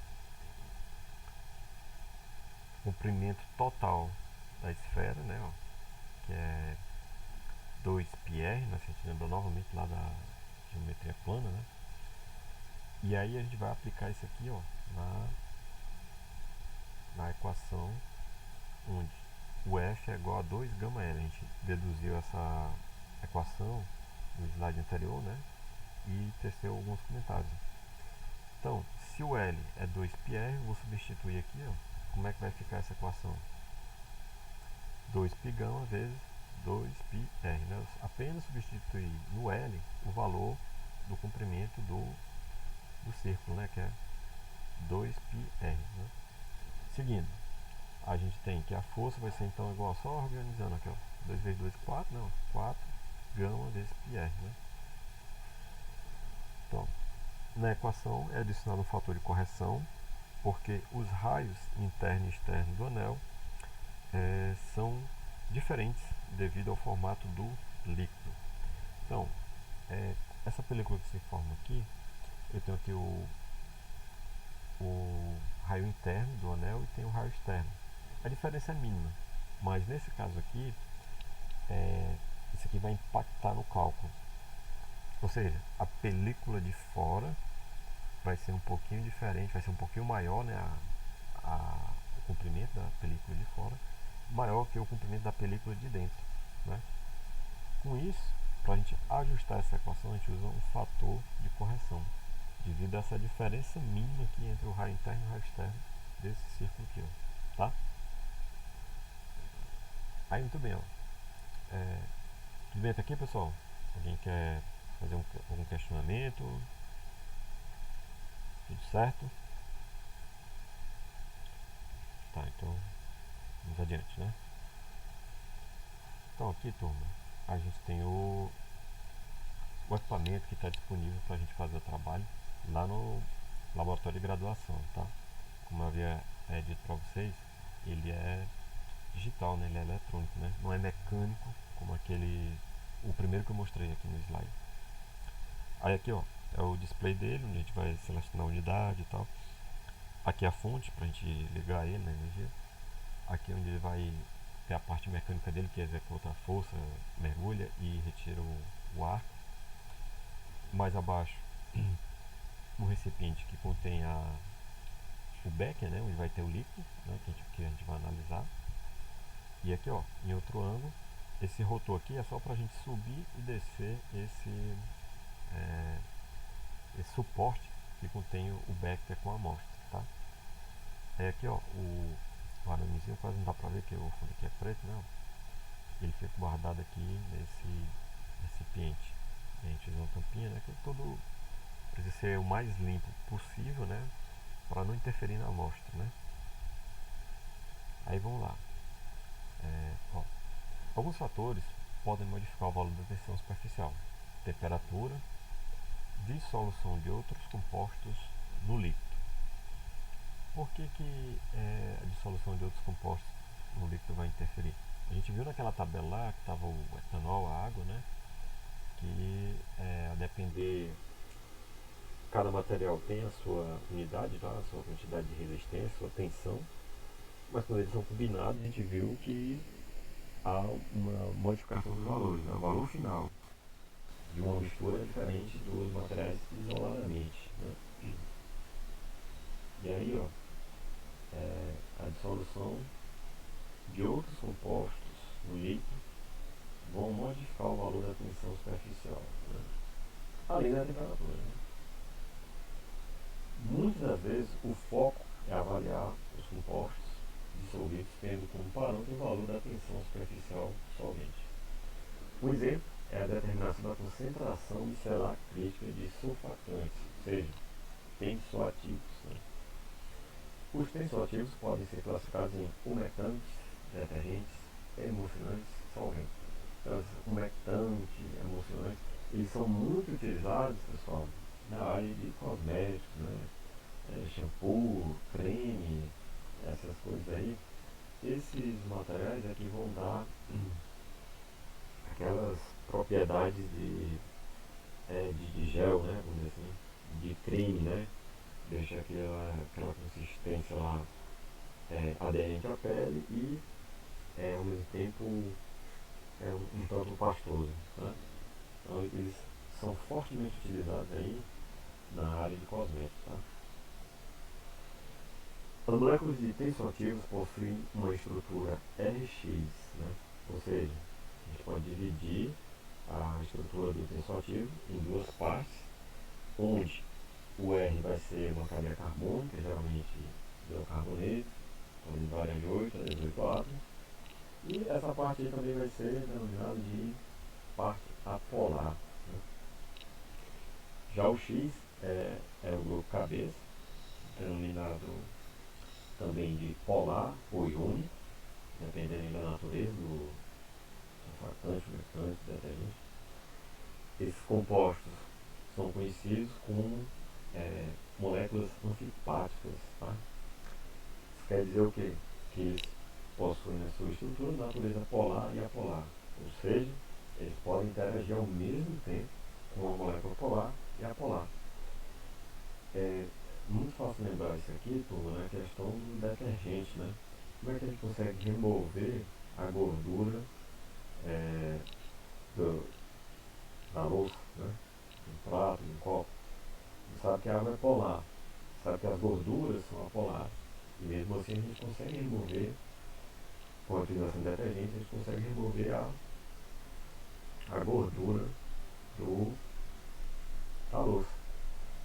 Aí então, o que acontece ali?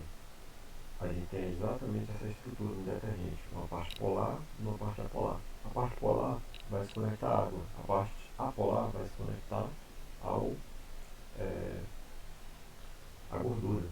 Com isso, você vai conseguir fazer o arraste, né, da gordura e do surfactante.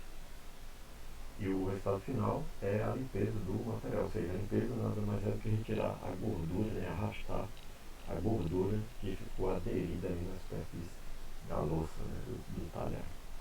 Tá bem? Ó, aqui, turma, nessa ilustração a gente tem a representação de uma molécula que ilustra esse Rx, né? Então, ó, a gente vai ter a parte apolar, que seria o que? A molécula grande, contendo carbono, entre 8 e 18 átomos, né? E a parte polar, né? Então, ó, a parte polar seria essa aqui, seria o X, e essa parte toda aqui, ó, seria o R, né? Neste caso aqui, a gente está falando do brometo de dodecil-trimetil amônio. Então, amônio, né? Dodecil, né? 12 carbono, né? E brometo, ó, vai estar conectado aqui a um ânion, né? De bromo, né? Aí olha aqui, ó, só separando aqui as duas regiões, né? Parte apolar, lipofílica, hidrofóbica, ou seja, hidrofóbica, né? Fóbica medo, hidroágua, então medo de água, não interage com água. Né? E a parte hidrofílica, ou seja, a parte polar e que vai interagir com a água. Nesse caso aqui, ó, ele tem carga positiva, ele vai ser, ó, catiônico. Né? Outra situação, novamente aqui, ó, região apolar, cadeia grande, composta de muitos carbonos, né? Parte polar, nesse caso aqui também, ele é iônico, né? Ou seja, mais especificamente ele é aniônico, já que a carga dele, ó, é negativa, né? O nome dessa molécula, dessa estrutura, dodecil sulfato de sódio, SDS, né? Que é muito conhecido também aí na parte de shampoos, né? De cosméticos, né? Outro exemplo aqui, aqui a gente vê duas situações aniônicas, né? Aqui a gente tem novamente a parte hidrofóbica apolar, muitos carbonos, e aqui, ó, ele não é iônico, não é catiônico, não é aniônico. Ele é o polioxetileno, possui 23 átomos, então aqui nessa estrutura, para representar de forma resumida, 23 que se refere a 23 átomos de carbono aqui nesse intervalo, né? E ele não possui carga, né? diferente dos anteriores, né? Então ele vai ser, ó, não iônico, tá? E mais um exemplo aqui, ó, parte polar, hidrofóbica, né? Parte longa da cadeia, aqui ela também vai ser um pouco grande, comparado com essa aqui, ela vai ser relativamente grande, né? E vai ter carbono, mas mesmo assim ela vai ser a parte polar, né? 4-dodecil, amônio, butirato, BAB, e vai ser um fóton, né? Ou seja, vai interagir então, com moléculas polares e apolares, né? Seguindo aqui, turma, quando os tensoativos estão em solução, eles ocupam preferencialmente a superfície do líquido, por causa da parte lipofílica, né? Então, a presença dos tensoativos na superfície diminui as interações entre as moléculas presentes na superfície, diminui a força de coesão, provocando diminuição da tensão superficial. Então, a tensão a gente viu que ela se deve principalmente à diferença de arranjo entre as moléculas da superfície e as moléculas do interior do líquido, né? Ou do material, do Hulk, né? E aí, no momento que a gente adiciona um tensoativo, né, na superfície desse líquido em questão que a gente está analisando, estudando, aquelas interações entre as moléculas na superfície, elas vão se modificar. Por quê? Por conta dessa característica aqui, ó. A molécula RX, ou seja, a parte polar X, a parte R apolar, elas vão interagir, a parte polar vai interagir com as moléculas, se for o caso da água, né, a parte polar vai interagir com a água, essa parte aqui não. Então, essa molécula vai estar lá mergulhada, mas não vai interagir com nenhuma outra molécula. Então, ou seja, vai ter um elemento da superfície que não vai conseguir segurar a mão de uma pessoa, né? Com isso, ela vai começar a quebrar a tensão superficial. É isso que os tensoativos, que os detergentes fazem com a tensão superficial.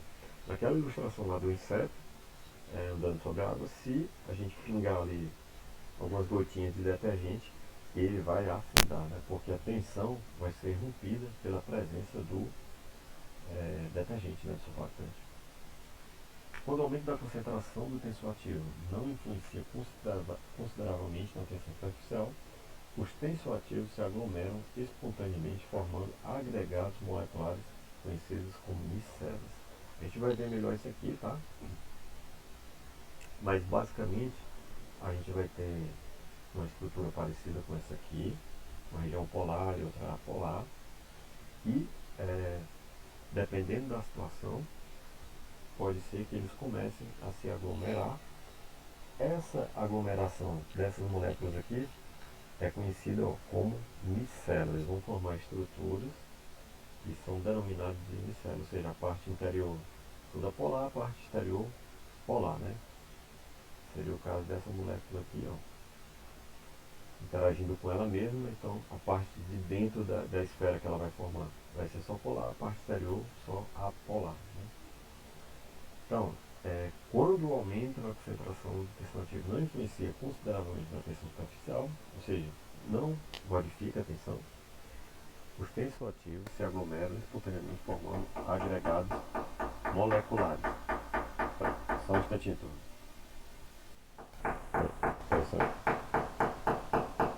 Só um minutinho.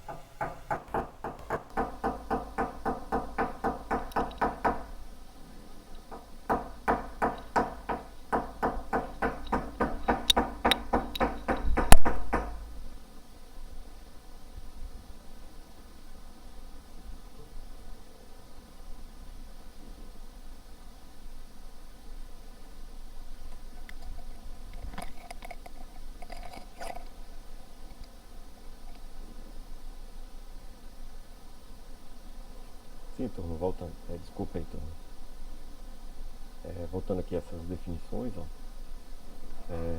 A concentração para iniciar a formação das micelas é conhecida como concentração micelar crítica, né? Então, esses aglomerados dessas moléculas que possuem estrutura polar e apolar, quando eles atingem um valor mínimo, né, esse ponto é denominado concentração micelar crítica. Tá?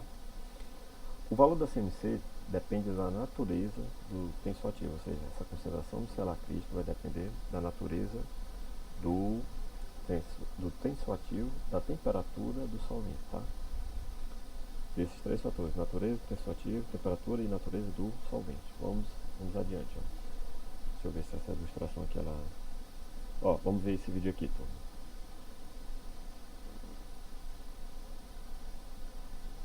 Não tá disponível aqui, mas eu vou tentar mandar para vocês. Nessa figura aqui, a gente ia ver a formação dessa micela, desse grupo de moléculas de tensoativo se aglomerando, formando mais ou menos ali esferas, né, onde a parte polar vai compor o interior da esfera e a parte externa vai ser composta de só a parte apolar desses tensoativos. Tá?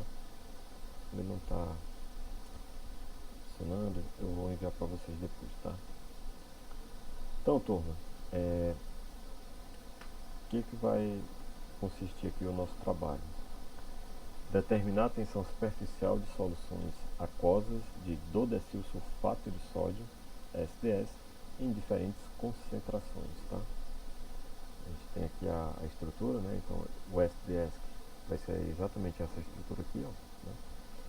Com base nos valores de tensão superficial, nas diferentes concentrações, determinar a concentração micelar crítica do SDS em água a 28 graus Celsius. Então, para isso a gente vai precisar das medições. Não vai ser necessário fazer cálculo na medição, a medição já vem pronta, né? Ó. Aí vamos lá. Então, procedimento experimental. A gente vai precisar do tensiômetro, né, de Noy, balões volumétricos de 100 ml, becker de 50 ml, termômetro. Aí 28 não é a temperatura do termômetro, é a temperatura dos materiais que devem estar a 28 graus Celsius. Água destilada, soluções aquosas de SDS em diferentes concentrações de 0 a 30 milimol por litro. Então esse vai ser o intervalo que a gente vai testar, né? Vai coletar dados. Aqui, turma, a gente tem o tensiômetro. A parte onde a gente vai operar vai ser exatamente aqui. E a marca, né, Lauda Command. E a gente vai só que ter que escolher a unidade. Deixa eu ver se isso funciona aqui. Acho que funciona.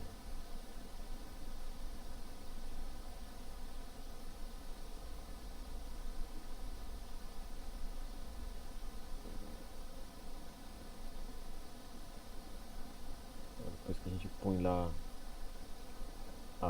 o material já lá no beck e tal, posiciona para mergulhar o arco, né? A gente tem que selecionar aqui o modelo de arco que a gente vai adicionar e em seguida apertar o play, né? Poxa, não está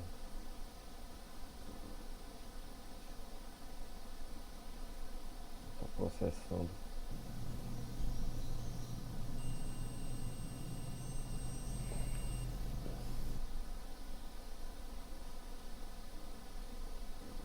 Deixa eu ver aqui se dá certo. Vou lá de novo aqui, turma.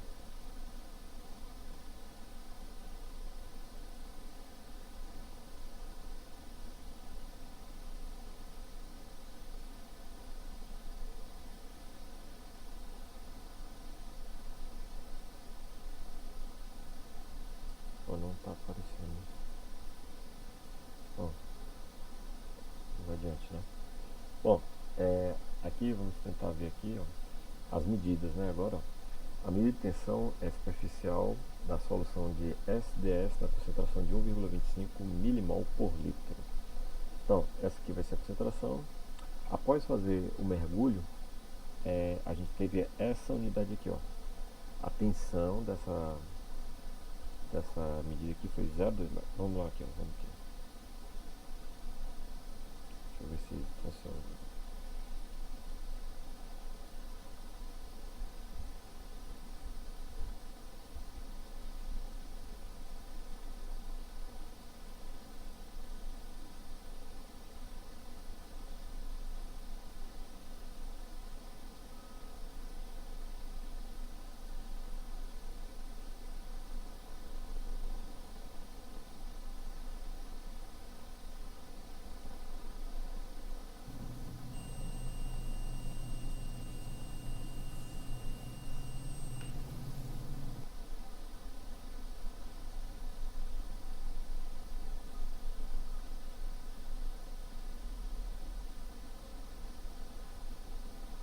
Eu não está mostrando que aqui, turmas, o vídeo ele mostra o procedimento, mergulhando, aí saindo, formando a película se rompendo, aquele passo a passo que está ilustrado no gráfico. Não sei por que não está aceitando agora. Mas eu vou mandar os vídeos também, tá? Para vocês não, sem problemas. Bom, então esse aqui ó, vai ser o valor de 0,2, né? Ó. Vamos adiante. Essa foi para a concentração 1,25, aqui para 2,50 milimol, né, por litro. A resistência já foi para 0,7. Deixa eu ver se isso aqui funciona.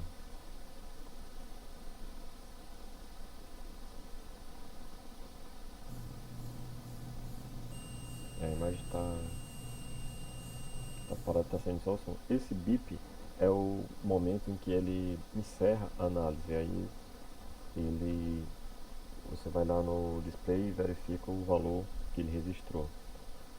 E aí a análise é encerrada após esse bip aí. Aqui está saindo o som, mas ele não está, né, executando o vídeo, né? A imagem está parada. Bom, mas aí para a concentração 2,5 milimol por litro, a medição da força vai ser de 0,7. A tensão, né? Para 3,75. Deixa eu ver se isso funciona aqui.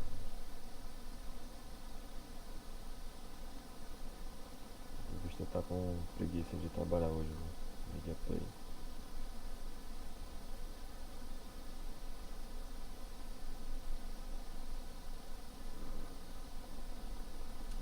Enfim, vai ser só esse bipzinho aí da final da análise.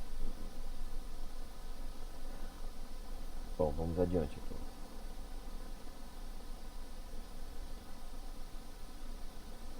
Ó, esse aqui seriam os valores, ó, após cada análise, ó, 37,1, 36,4, 36,7, 36,6, tá?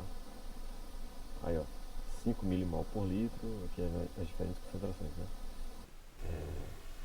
7,5 milimol, então 37,1, 36,7, 10 milimol, 36,4, né? Ó, tá regredindo, né? 30 milimol, 36,6, né? Então aqui, ó, o valor aqui, ó, teve um pequeno aumento, né? Comparado com esse aqui, né? Bom, o que vai ser cobrado aqui no pós? Grafar a tensão superficial das amostras com suas respectivas concentrações de SDS e determinar a concentração micelar crítica de SDS. Então você vai traçar um gráfico aí da tensão com a respectiva concentração, né? E determinar a concentração micelar crítica, ou seja, a partir de que momento não tem mais variação na tensão, né? Você aumentou a concentração e mesmo assim a tensão não teve evolução, nem para mais nem para menos, né? A partir de que momento ocorre isso? Aí você vai fazer essa determinação. Para isso, vai utilizar esses valores aqui, ó, tá? O vídeo não executou, mas quando eu for mandar o material para vocês, o slide, né? Eu vou tentar mandar o vídeo funcionando. Mas se eu não conseguir, esse aqui já vai ser o valor final da análise, né? o que a gente observaria nos vídeos seria a formação da película. Veja que a câmera aqui está bem posicionada, a gente vê o mergulho e a retirada. Aí a gente veria o momento que se formaria a película e depois o momento que a película se rompe, né? E aí, paralelo, a gente vai ter aqui no canto inferior direito a medição, quando atinge o máximo, que coincide com aquele bip, encerra a análise, né? Se eu não conseguir o vídeo aqui, de qualquer forma, esses são os valores, ó, tá? Que serão empregados, né? E aí, você vai grafar a tensão pela concentração e determinar a concentração no cenário crítico, ou seja, de acordo com a definição que a gente viu no slide anterior, o momento que não tem mais variação, né? Não tem mais variação na tensão. Você modificou a concentração e não apresentou mais variação na tensão superficial. Turma, tudo bem aí? Alguém tem alguma dúvida, algum comentário, questionamento? Tudo certo? Aí, turma, eu queria combinar com vocês isso daí. O senhor poderia repetir as datas de entrega das práticas da prova? O senhor vai mandar? Sim. O retorno ainda vou mandar, tá? Eu vou fazer a correção, ainda não tive tempo de corrigir nenhum, tá? Mas eu vou corrigir e dar um feedback para vocês, tá? As datas é o seguinte: o de polarimetria era até hoje, né? E o de densímetros, que a gente viu ano passado, até hoje também, né? Que foi o que a gente combinou, né? E aí, tem esse pós para entregar até a próxima semana, no caso, dia 4, né? Deixa eu confirmar aqui. Não, até o dia 3, né? Próxima quinta-feira, dia 3 de fevereiro. Então, até o dia 3, entregar esse pós. E eu queria adicionar, o pessoal, a nota prática vai ser 3 pós e avaliação, né? A avaliação, a gente vai entregar também até o dia 3 de fevereiro, ou seja, na próxima quinta-feira, né? Todo mundo aqui já fez 3 pós ou não? Davi já fez 3, o Atlas já fez 3, Eduardo também. Não, eu queria só o seguinte, quem já fez 3, eu queria que fizesse o seguinte: a gente tem duas opções, ou faz esse de hoje, pode fazer, ou então vai só gravar um vídeo justificando porque a temperatura modifica a tensão e a mistura de componentes. Você grava um vídeo justificando isso. Ou você pode só fazer esse pós aí. Qualquer um dos dois tá valendo. Tá? Deixa eu digitar aqui no chat, né? Então, como avaliação, todos os dois aí estão bem tranquilos, turma. Tá bem fácil de, de executar, né?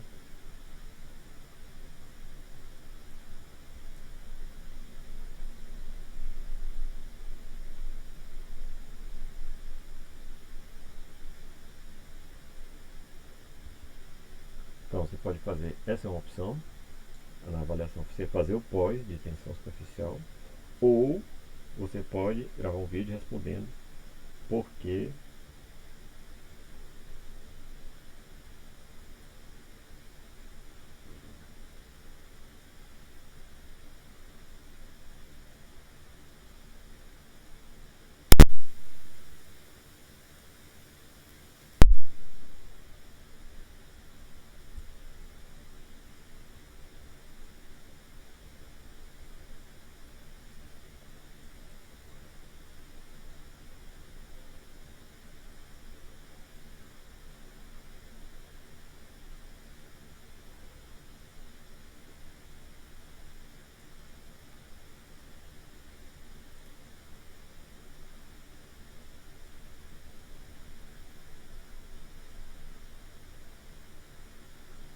Aí eu vou mandar para vocês também por e-mail, para ficar registrado lá em PDF, né?